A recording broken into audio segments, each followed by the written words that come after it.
funny, embarrassing, ridiculous, or just plain stupid. I am here for every Thursday from 2 to 3 p.m. So if you've seen it, I'm sharing it. Around campus, Tampa, quite literally anywhere else, bring it to me. How can you share these stories, you may ask? It's simple. Just shoot me an email at preynolds11 at hawkmail.hccfl.edu with your funny story, and it will be featured. And if you would like to be featured as well, include that in your email and we'll get you in here. Each week, I will be sharing what I've heard online or in person. These might include funny stories, stupid decisions, and any and all that might make you LOL. And remember, I'll be laughing with you, not at you. Well, maybe a little at you. 10%, 30% tops, probably.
All right, welcome back. I have a little bad date story for you. It's by someone that I know through some of my family, and it is quite interesting. I think it is an original experience because never in my 20 years on this very earth have I heard of such a story. So, without further ado, let's get straight into it. Here it is. Funny date story? Cautionary tale? I'll let you decide which one it is. I'm 19 years old. I'm still living at home. And I've got a girlfriend. She's on her way over. My parents are not at home. Let me repeat that. My parents are not at home. And I'm about 19 years old.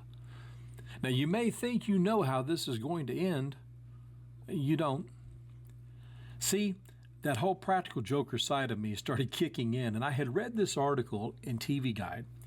It was a celebrity interview they had done, and this celebrity was also married to a woman who happened to be a celebrity as well. And it told about a practical joke that she had done to him. And I thought it was a scream. I thought it was hilarious. So I decided, hey, why not? Let's do this. So I took an old shirt that I had, laid it up on the kitchen counter, reached in the cabinet and took down some corn syrup and some red food coloring. And I made blood, fake blood. A bunch of it, like a whole pitcher of this stuff. So I poured it all over the shirt. Looks like I'd been stabbed, so my back is all covered in blood. I poured so much on, guys, I soaked the shirt. I had to clean it up off the counter. It soaked through the shirt so bad. Then I took it, and I didn't want to put it on the carpet. I knew better than that. I'd get in trouble if I did that. If my parents came home and found this really sticky corn syrup that was red and staining the carpet, I'd be in a lot of trouble. So instead, the kitchen floor was made of linoleum, so I could just pour it on there and then clean it up easy. So I made a great big pool of it in the floor. Then I reached in the counter and I found this butcher knife that my mom had in a knife block up there. And it was rusted, old looking, nasty butcher knife like the kind you'd see in a horror film. I'm like, this is perfect. So I covered it in blood, laid it down next to the pool of blood. Then I laid down on the floor with my back up. So when she came in the back door, the first thing she'd see would be me. Thinking this is going to be great. I knew I couldn't look at her. I had to look away. I was laying face down looking away because I knew if I looked out at her, I'd start laughing when she walked in the door and the whole thing would be done. So in my mind, I'm expecting, okay, she'll come in, she'll scream a little bit, then she'll start laughing like, okay, this is funny, get up and we'll laugh and we'll talk about this and it'll be one of the funniest stories to tell for the rest of our lives. No. She came in all right and she screamed. And she screamed again, and she screamed some more, and she screamed louder. And she was so hysterical, it was like a scene out of a movie. She was fighting with the doorknob to get it back open, to get out the back door, and she takes off running. I mean, hysterically running down my driveway, gravel driveway. So I get up in a panic, and I go running after her. My right foot steps in the pool of blood. I'm not supposed to get anywhere else. Now every other step I take is this red, sticky corn syrup, food coloring, staining step. And I go running out of the kitchen, through the dining room, leaving a track all the way, out into the driveway trying to catch her before she got in her car. Now this is sticky stuff on the bottom of my feet. I've got gravel sticking to the bottom of my feet. So now I'm half hopping to get over to her. By the time I get to the car, she's ready to get in the car and take off.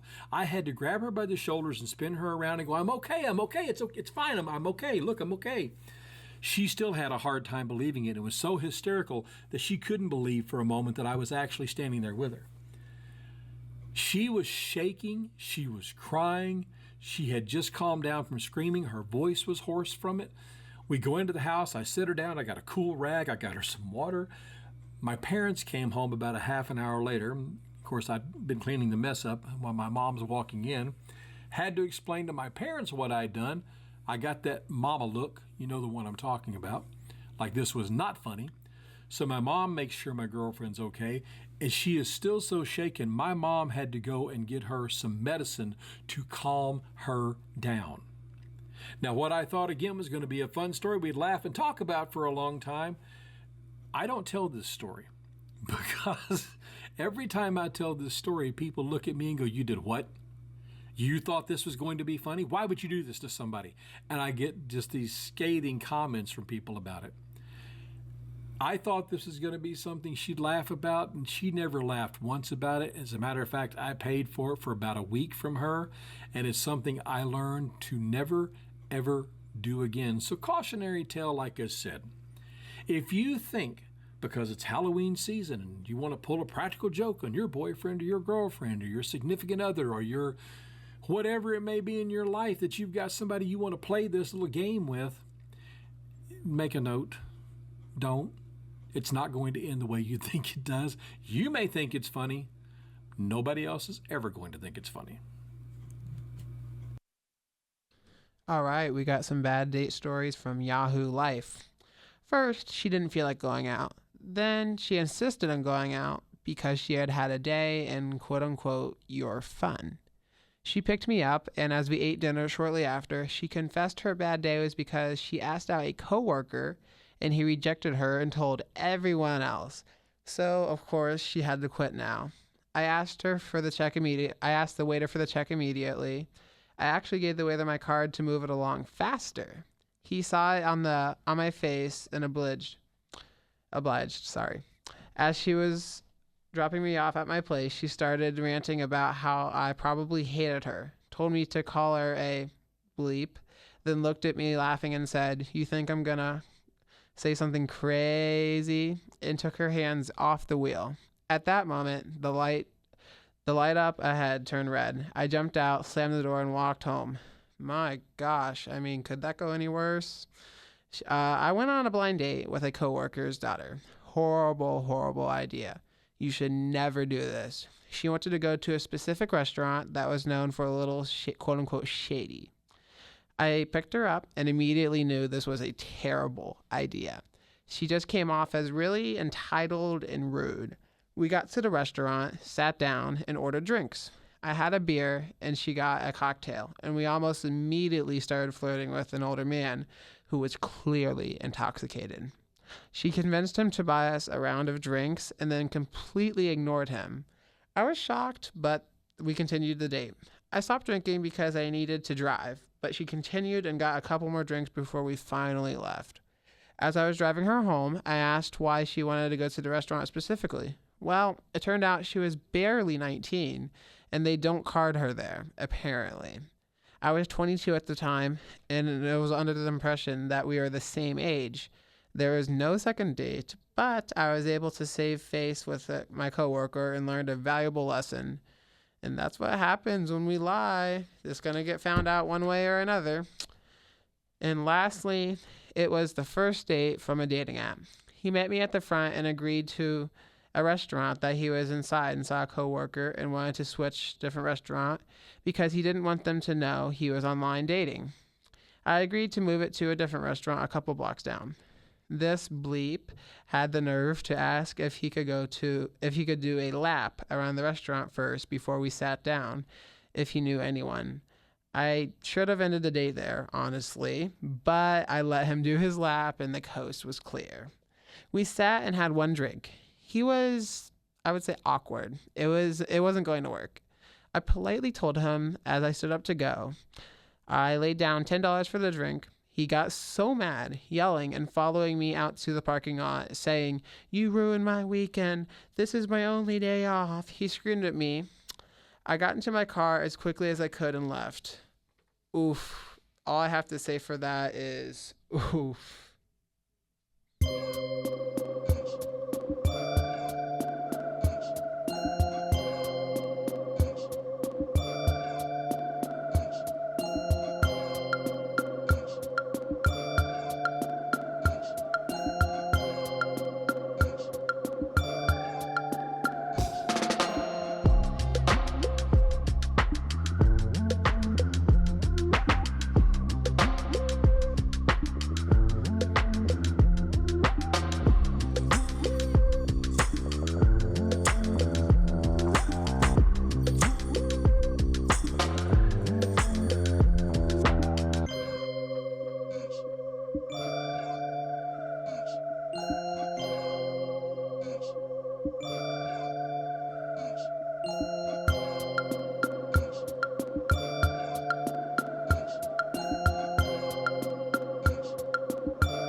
So, riding horse story for you from a family member here. And I think you're just going to find it quite interesting. I personally never knew of this until recently. So, of course, here we go. Years ago, my sister and I would ride horses with our parents while on vacation at Kentucky Lake. It was a half-day ride through some of the planned trails that the horses have known for many years. The beginning and middle of the ride was always good. The horses were old pros and took their time meandering through the area, but something that they don't tell you is how the ride finishes up. When the horses get closer to the barn, they tend to speed up a lot, and if you don't have experienced riders on them, they take matters into their own hands.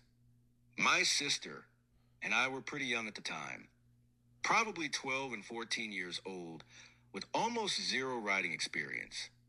We had both been on a horse once or twice in a very small arena and led around by the bridle by our uncle. But that is not a flat-out ride. So back to the half-day horse ride. As we were getting into the home stretch, every horse on that trail started to pick up the pace. And as they did, my sister and I realized that we didn't have control over the horses and really never did. So here we were, two young kids panicked aboard fleeing horses, bouncing up and down at a rate beyond anything we'd seen on TV. I mean, if you're not accustomed to riding and aren't in the stirrups correctly, it's torture. The saddle is coming up but is going down. And now you're getting slammed from the bottom as the saddle is coming up again with the full force of your weight slamming right back onto it. You can't see. You're scared because if the horses run even faster, then what? You have the reins slipping all over your hands because proper handling is a thing of the past. There was about a 5-minute period where she and I looked at each other and thought we weren't going to make it off that stupid trail. But as luck and trail manager would have it, neither of us fell off or were hurt. Well, our butts were sore, but nothing was broken.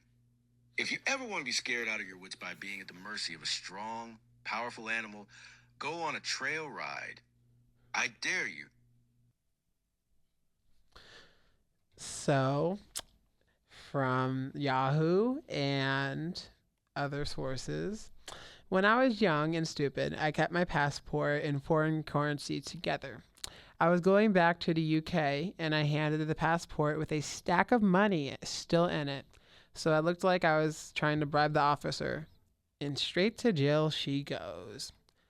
I love traveling to Indonesia, and eventually I figured I had no more excuses and began learning Bahasa Indonesia.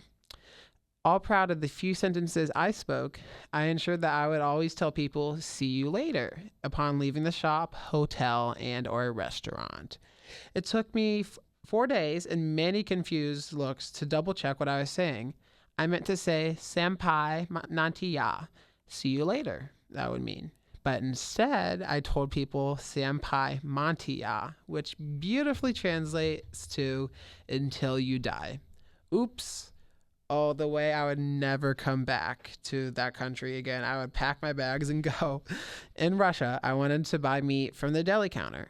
I didn't fancy trying to explain the weight I wanted, so I pointed at some prepackaged meat trays behind a glass counter. She looked at me confused and told me to take it in Russian. I was like, "I can't, it's behind glass." I went like this for a while until I thought I'd demonstrate and put my hand on the glass. It in fact wasn't glass, it was just fresh air. The glass counter stopped before the prepackaged items. The way that I would do this too, this is so me.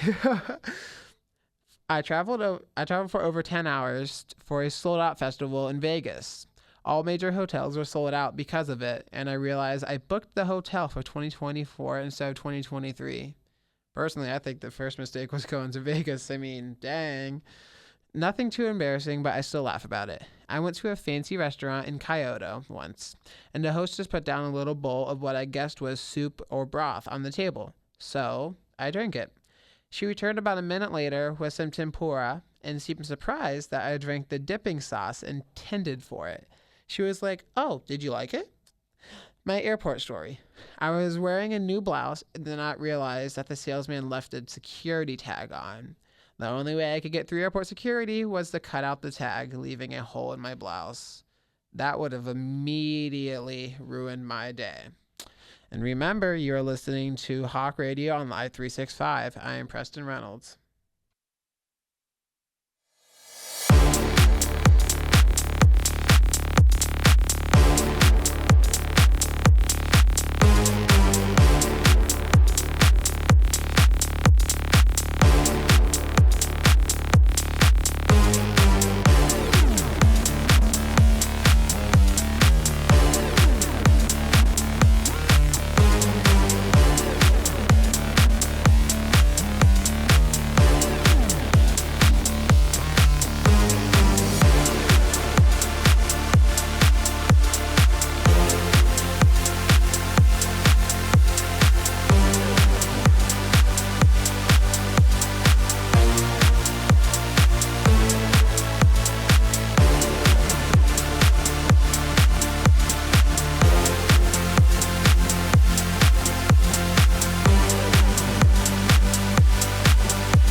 All right, welcome back. You're still listening to Hawk Radio Live 365 with me, Preston Reynolds.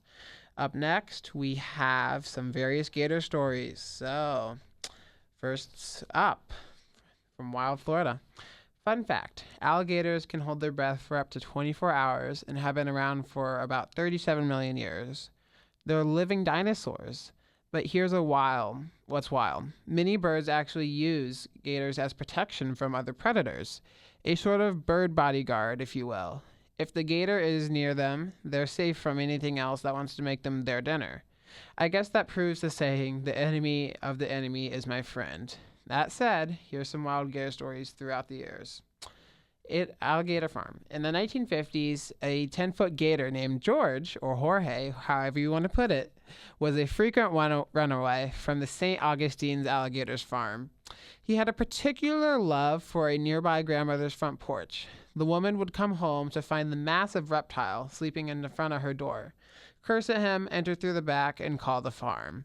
After a while, a caretaker would stroll over wearing a top hat and carrying a poking stick. He gently tapped the gator on top of the head and say, "Come on, George, time to get on home." This is funny because I actually went to St. Augustine in 4th grade, and of course I never really thought anything of the gators. I was just there for fun, but dang, I wonder how close this is to where I went, because that's concerning for a bunch of 4th graders.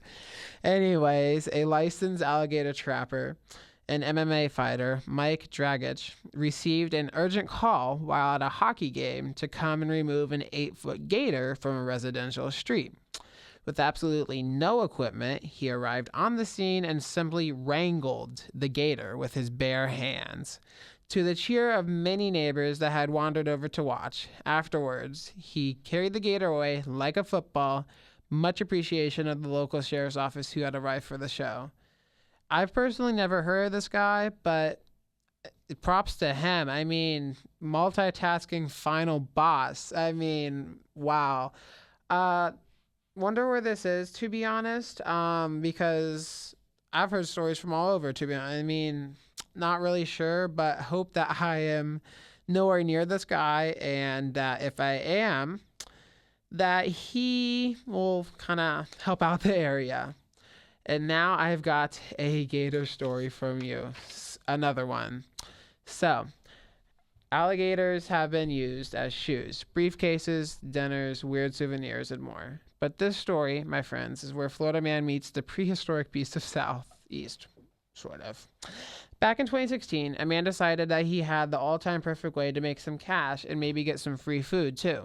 Sitting in the drive-thru of a local Wendy's, the man had already ordered quite a bit of food and was close to pulling up to get it. When he got to the window, the employee turned to tell him what he owed for his order at the same time that he yelled, "Give me all your money." She was a little confused and he handed him his drink, but he yelled again to give her the money.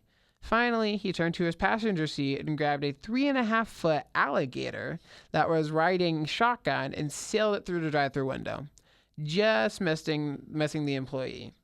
Then drove off. Spoiler alert, no money was taken that day, but the guy charged literally with illegally possessing an alligator and pretty much theft along with assault with a deadly weapon without intent to kill. The gator, you may ask, safely released back into the wild by a conservation officer. Don't you just like a story that ends well? Well, I hope it ended well for the employee. I personally love Wendy's, and I hope that this, if I ever worked there or just was a customer, that I never have to experience that, because I don't know, man.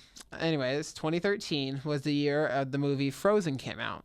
The release of the iPhone 5S, the first YouTube Music Awards, and this guy, Fernando Caguet Aguilera. The 64-year-old Miami man was caught trying to trade a live alligator for beer at a Miami convenience store. Much planning was involved, as he had trapped the 4-foot alligator at a nearby park before rolling up in Santa Ana Market.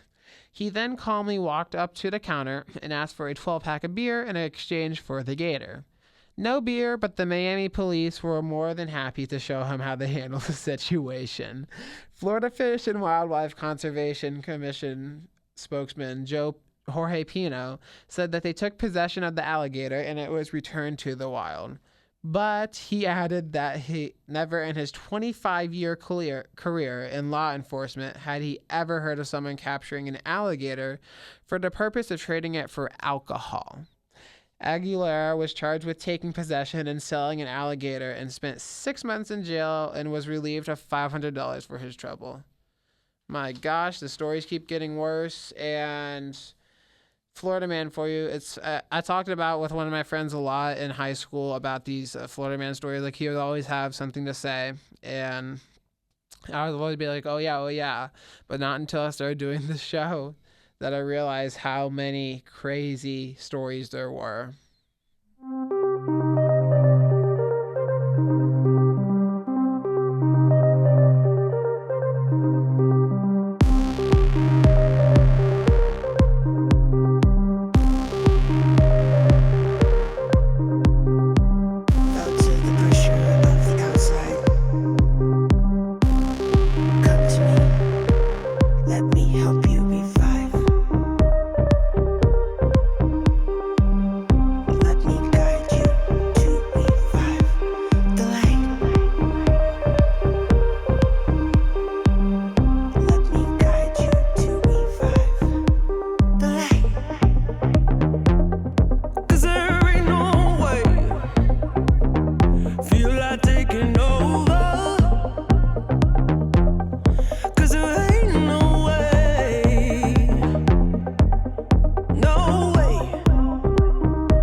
All right, if you heard that, that means we have our next and last local legend Florida man story.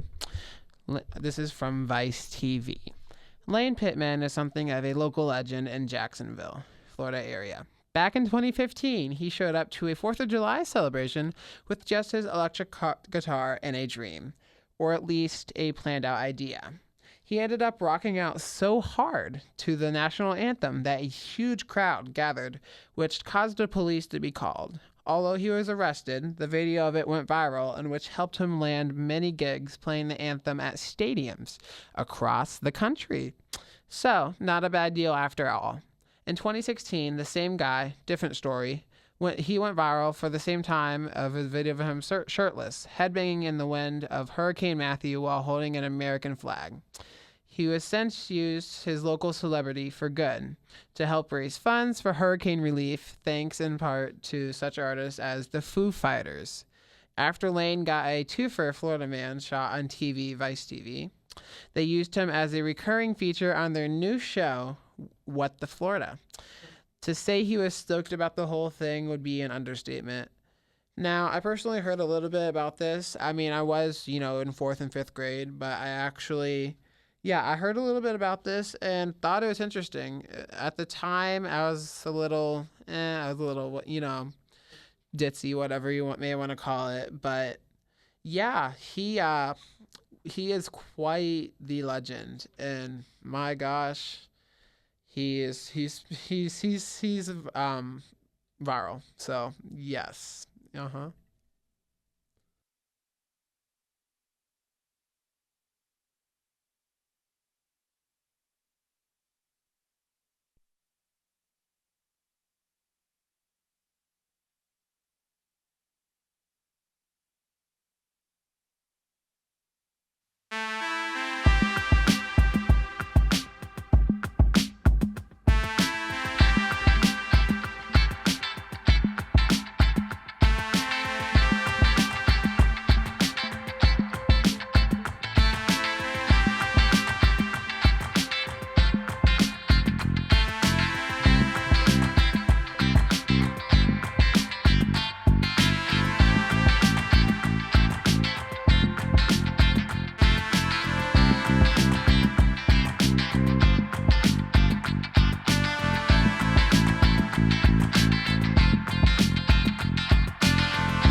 All right, welcome back to our last little bit here. Remember, you can send your funny stories to preynolds11@hotmail.hccfl.edu. And I'll get back to you with the story. So, next up, we have Stupid Criminals from Police 1. In a plot straight out of an action movie, a 23-year-old man fresh out of prison decided the best way to get home was by hijacking a semi-truck loaded with 10 shiny Chevrolet Corvettes worth over about $1.25 million. According to Arizona authorities, the man befriended the driver at a truck stop near Tucson, gained his trust, then forcibly ejected him from the cab before speeding off with the luxury haul. When deputies caught up, the man ignored the lights and sirens, driving recklessly that other vehicles had to pull over. Eventually, he was stopped and was arrested on multiple felony charges, including robbery and theft of 11 vehicles, the truck and its precious cargo. Thankfully, the Corvettes were unharmed and safely returned to the rightful owner to the finished journey. You know, I see some of those trucks on the highway sometimes with the carrying the cars, and I just kind of wonder what would happen if something, if someone stole them, if they fell off the truck, and this kind of answers part of my question. All right, and a scene worthy of a social media stunt gone wrong. A man in Riverview, Florida, scaled a cellular tower to live stream his high-altitude antics. Deputies from the Hillsborough County Sheriff's Office, guided by the Aviation Unit Safety, talked the daredevil down, with video showing him descending the tower and meeting law enforcement on solid ground. When asked by a deputy if he really made it to the top, the man nonchalantly confirmed, earning a quote-unquote, "that's pretty crazy," in his response. While the man was taken into custody without incident, the sheriff's office hasn't said what the charges he's facing will be, though for climbing and probably clout reasons wasn't worth the arrest. Riverview, Florida is not too far from where I live, so I'm quite surprised I haven't heard much about this, but maybe it's new. Next up, an Arizona man, this is actually back in Arizona, we're kind of going all over the U.S. here. An Arizona man was suspected of a DUI and was caught in a precarious situation, literally, when deputies found him with his finger stuck in a can of White Claw after crashing into a guardrail. When approached, the driver fumbled with the seltzer can and assured the officer that he was totally perfect. Don't think he was, despite evidence to the contrary. The man was arrested on multiple DUI charges and for causing damage to county property. Thankfully, no one was hurt, but the Yavapai County Sheriff's Office reminded residents to report possible DUIs because hard seltzers excuses don't hold up in court. My grandparents also live in Arizona, so I'm also surprised that I have not heard about this, but maybe they're older, so maybe they don't see things like this. And finally, a Marion County, Florida man made good on his promise when he told a responding deputy, "You better have your doors locked. I like to steal cars." Moments later, he hopped into the deputy's cruiser and took off, kicking a chase through the county. The joyride ended with a pit maneuver and the suspect in cuffs, proving he wasn't bluffing about his car stealing tendencies. Deputies shared the incident, reminding everyone that some warnings should be taken very seriously, as if this was something that's already well known. But I've seen this in plenty of movies, so the fact that this is happening in person, I'm actually not surprised. Next up, we have a little funny story for you called Pumpkin on the Lam. The subject of an Ohio police pursuit took down off the road, a flash of orange in the darkness, but officers eventually caught up and grabbed the escapee, a runaway inflatable pumpkin as tall as they were. Body camera footage from the Parma Heights Police Department in Northeast Ohio showed an officer struggling to grasp the floored guard, as he had described to a clearly amused colleague of how he had chased it down earlier when it kept blowing away. "And when I went to grab it over here, it just took off," he says. "I was pretty much in pursuit." After some more struggles attempting to deflate the decoration, multiple officers squished into a police car. I've never seen that before. One can be heard of saying of the Halloween inflatable packed tight in the back seat. Police said they then returned it to home where it is displayed.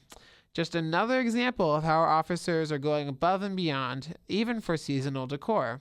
The department posted Wednesday on Facebook when it shared the case, which drew plenty of puns and quips from the commenters, including other local law enforcement. Some departments would have squashed the story. The nearby Bedford police wrote, "Glad to see you guys rolled out." Now, hold on now. This is also something that I could see it's straight out of a movie. It's almost like Florida is its own movie, you know? Like, again, not until recently, doing my show here, did I realize how crazy people in Florida and how unhinged they are, that they could be. I mean, man, they're wild. And finally, our last story is from a neighbor of mine when I lived in another part of Tampa. So, without further ado, here's her story that was just spiced up just a little bit. On this particular day, I was shopping for 2 different people, with one to be delivered to an apartment and the other in a rural location. When I left the store to make the delivery, I had put in the address in my GPS for the apartment. Where it took me, though, was no apartment. It had taken me to the back of a closed-down, run-down place with a broken-down dumpster with trash piled up all around. I decided to make the other delivery first, as it definitely showed a real place on the maps. After that delivery, I tried again with the initial delivery. I tried putting in different cross sheets and such, but my GPS kept wanting to take me back to the same area. I tried reaching out to the customer, but I was not able to get in touch with them. This was really weird, just a little bit creepy. After the third attempt, I happened to, for some odd reason, just look over across the street, and I saw somebody just frantically waving both their arms my way, just waving. So I cautiously got back in my car. Yeah, I had gotten out of my car. I got back in my car and slowly drove to where they were standing. When I pulled up, I rolled my window down, just a crack, to find out what this apparent crazy or distressed person needed. Guess what? It was my customer, of course. They were rehabbing an old farmhouse around the corner that's really not on GPS in any real sense. Their friend with their car had been gone for quite a while, and this person decided that they needed some groceries and such, and thought that they'd try delivery to the closest building that was on GPS, the old rundown place. But of course, the only problem was they weren't by that place, by that building, early enough for me to see them for the first time that I tried to deliver. So no wonder the whole thing was just so weird. But it's good that this turned out as well as it did, because we are so close to Halloween, and I really didn't. All right, and our final story is from Reddit/Yahoo. I work in influencer marketing, and we hired an Instagram influencer. And I hired an Instagram influencer to work on a yogurt brand campaign. As part of the activation, we also sent a tie-dye kit and branded swag for them to try to make tie-dye shirts, hats, etc. with their friends or family. One of the influencers pulled the tie-dye ink out of the t-shirt kit and used it to tie-dye her yogurt bowl. Took a video of herself eating it and then shared the video with her followers, who ultimately alerted her that you can't eat tie-dye ink. This was, of course, our fault to the agency for not being more clear that the tie-dye kit was not edible. And this, folks, is why we have signs about what you should not do when you buy certain products at certain places, because believe it or not, there's a story behind it. And I've seen plenty of those. I worked in HR for a nonprofit that hired people who are legally blind. That was the mission. One day, 2 employees got into a fight. One was partially sighted, and the other was totally blind, swinging his cane and all. I had 4 witnesses to the altercation. However, they were all totally blind and thus couldn't tell me what happened. Blind leading the blind. There you go. That's funny. I love that. I love that saying, and this works out perfectly here. All right, and I worked in returns at IKEA and had a customer complain that they accidentally ripped the instruction manual in half when they were cutting open the box and couldn't finish assembling it. I politely informed them that all of our instruction manuals were available online in PDF form, but this just made her more mad. She demanded to speak to the manager. Manager gave her a few $5 gift cards just to get her off my back.